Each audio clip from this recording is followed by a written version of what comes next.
是外在这个身口，对不对？内在这个好不好断？贪嗔痴比较难断啊，所以我们修行从外在的嘴巴啦，我们行为上去做一个降伏，一个改变啊，全部把它化掉啊，从外往内修啊。好，这个七身叫做七有，因果不亡叫做有。为有身口意所造的善恶的因，而招六趣，就是六道生死之果，所以因果相续叫做有。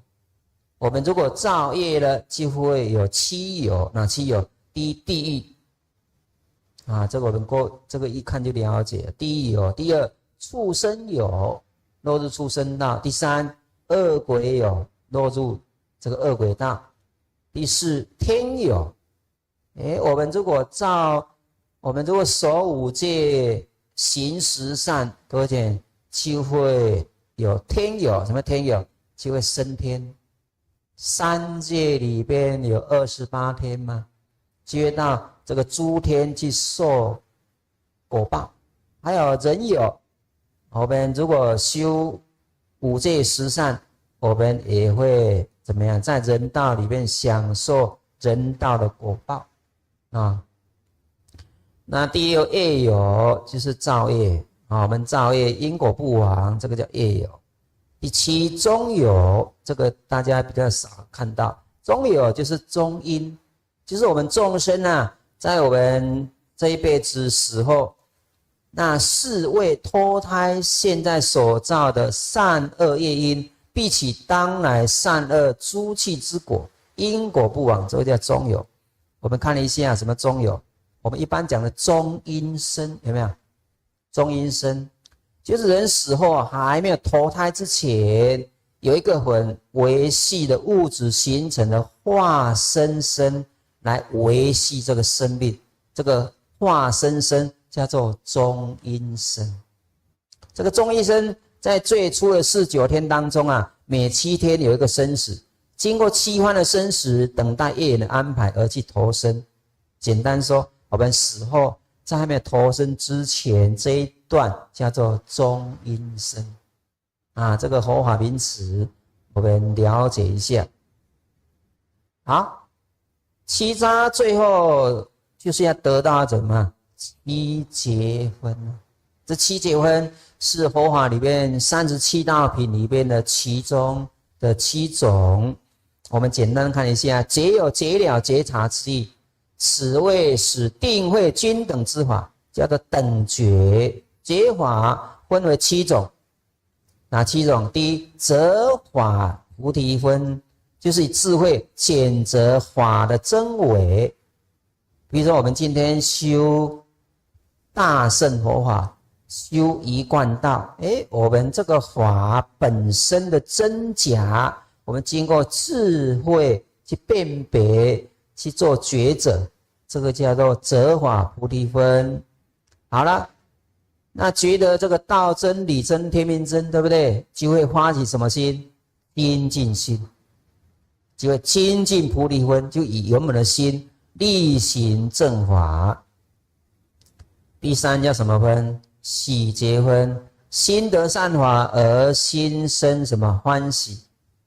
我们好多修行者，包括我们一贯道，有没有？刚开始入道的时候，觉得道真的好好，道非常的殊胜，是不是觉得很欢喜？欢喜？经过一段时间之后，为什么又不欢喜了？那表示对道的信心是不是有退了？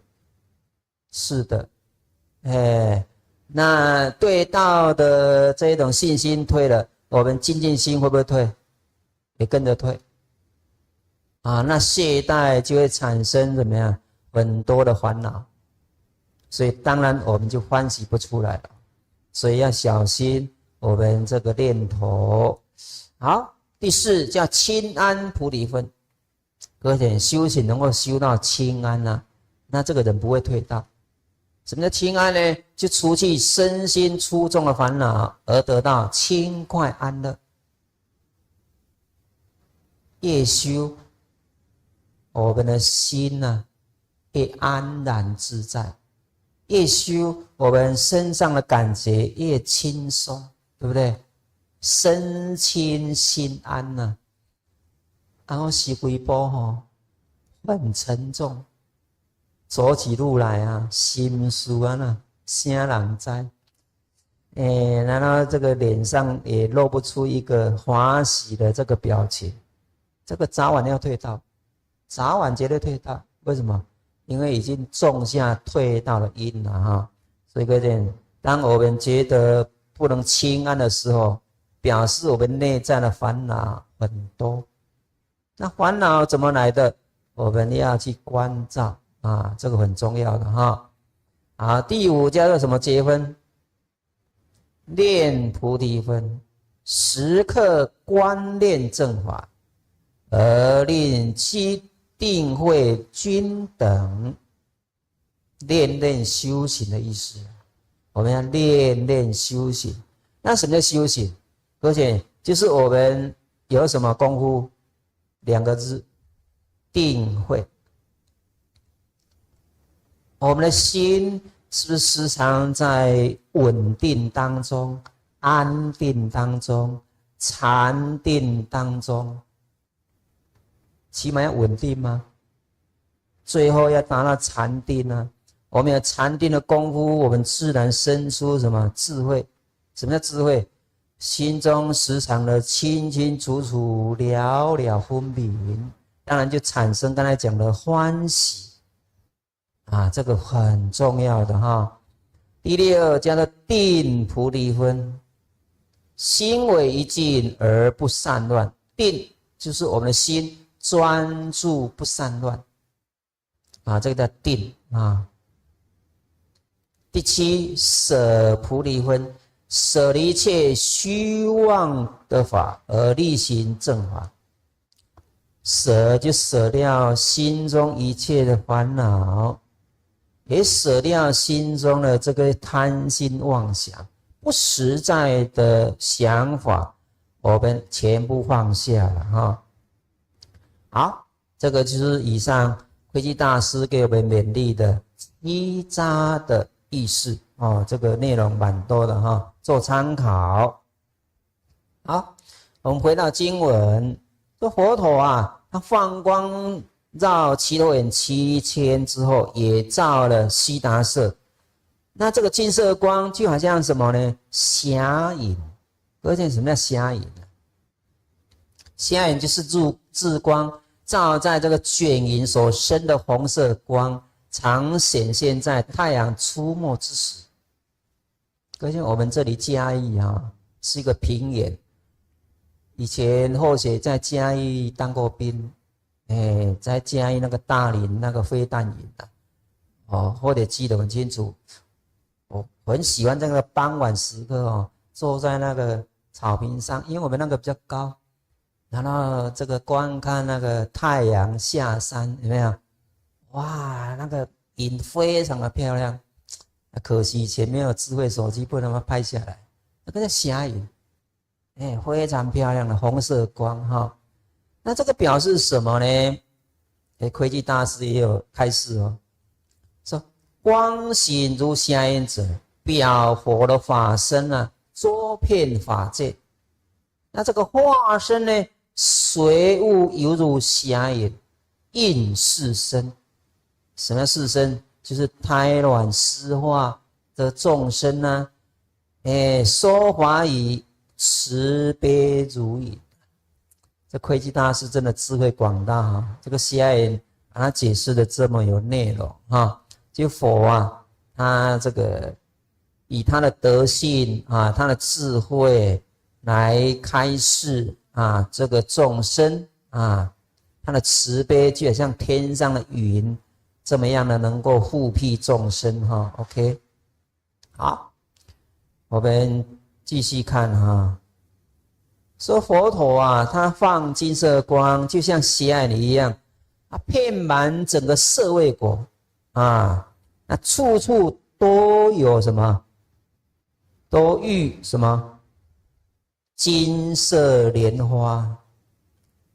玉啊，这个玉是动词啊，就降落落下的意思，就是飘落金色的莲花哦。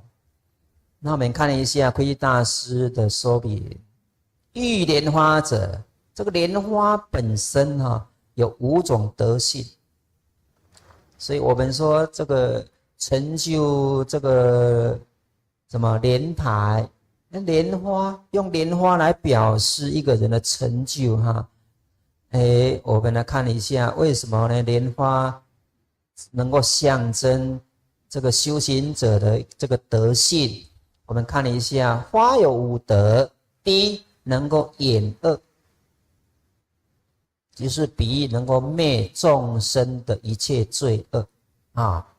第二能生果，莲花能够生果实嘛比喻这个众生听到佛开示，可以见到弥勒佛，而可以获证圣道。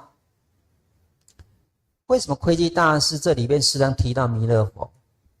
各位知道什么因缘吗？因为弥勒佛是继续释迦牟尼佛帮助众生成佛的什么佛？就是应应佛嘛。那窥基大师、玄奘大师他们在世的时候，他们所修的法门，他们都是修什么法门？弥勒法门。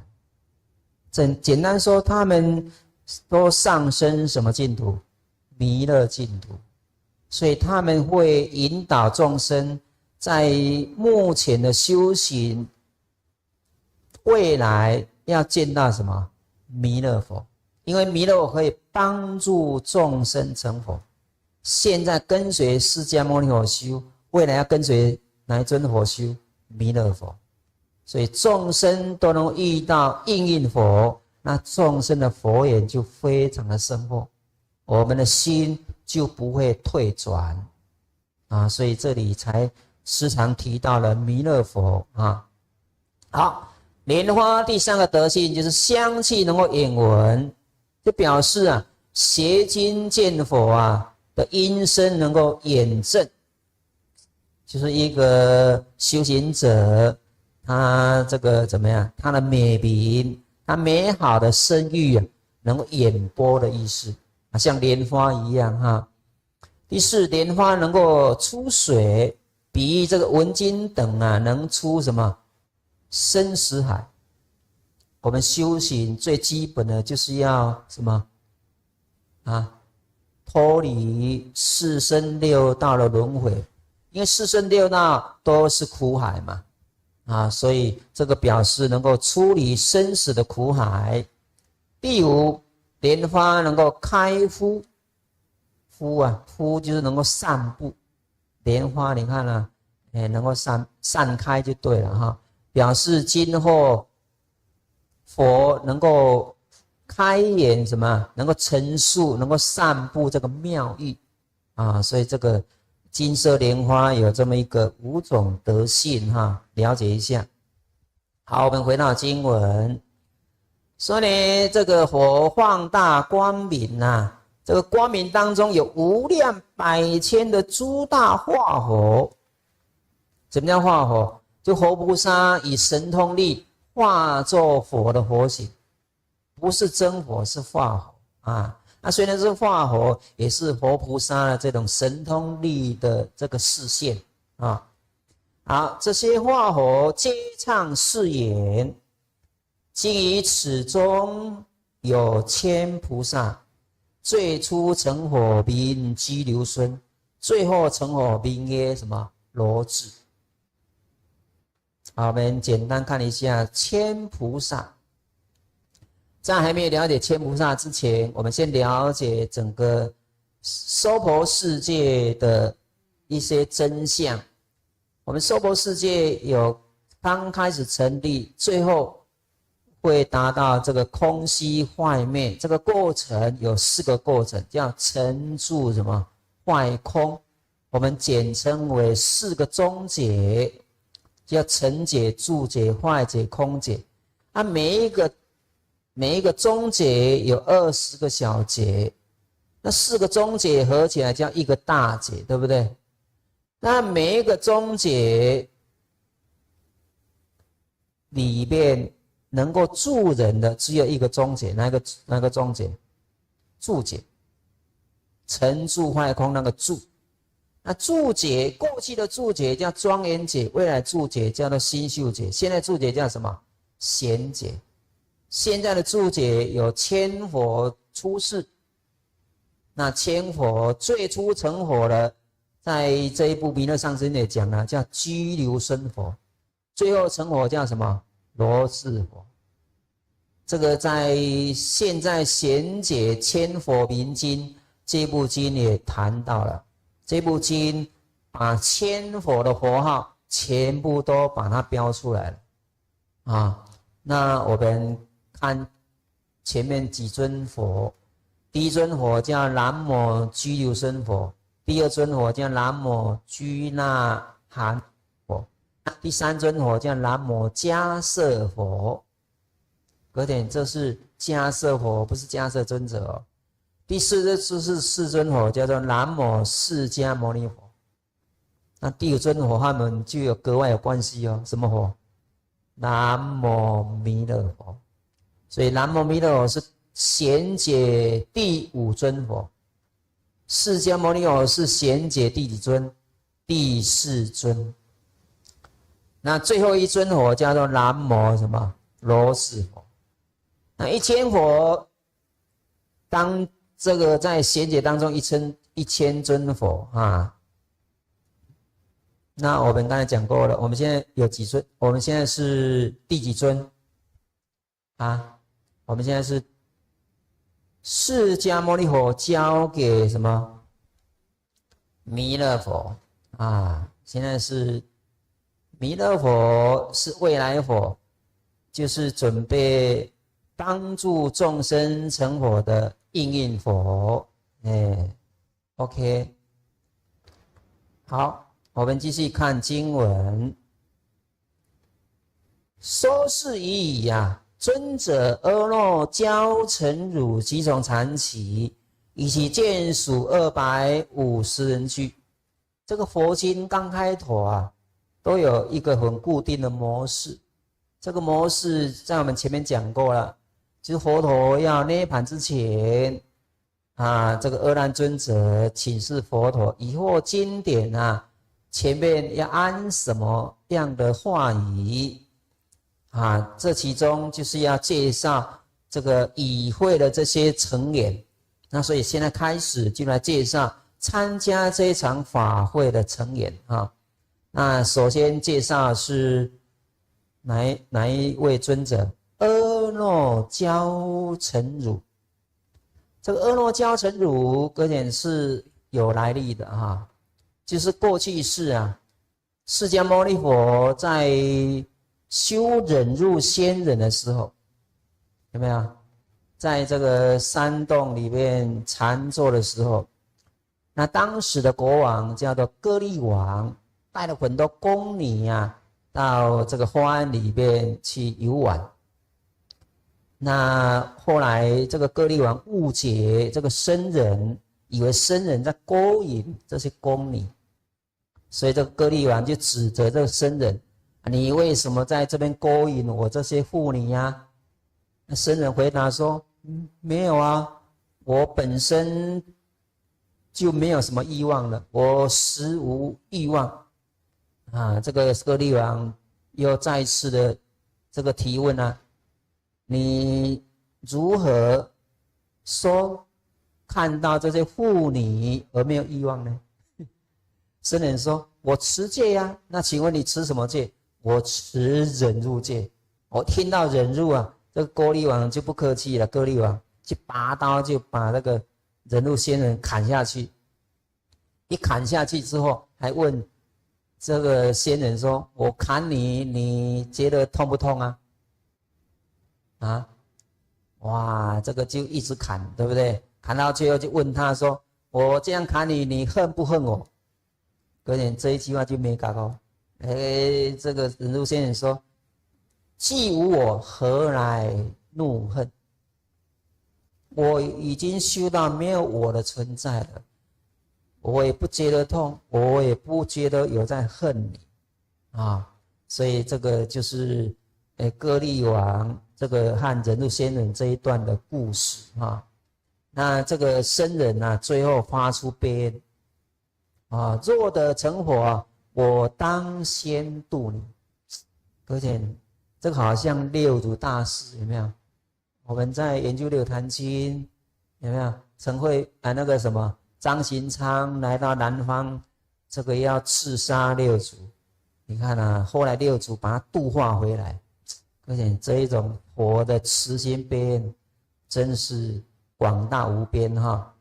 那这个歌利王，就是后来500世释迦牟尼诞生史的这个谁？焦成儒，就是我们现在介绍的这个阿耨焦成儒，在世尊悟道成道之后，最先度化的5位比丘，那以这个阿耨焦成儒为上首啊，这个所以第一介绍他就对了。那第二位呢是哪一位？尊者摩诃迦叶以及眷属250人俱。哇，这个每一位尊者都带了很多的眷属来参加这个法会。那摩诃迦叶也值得一提哦。摩诃迦叶在10大弟子里面是头头行第一，苦行第一的啊。那这个摩诃迦叶他修得非常好，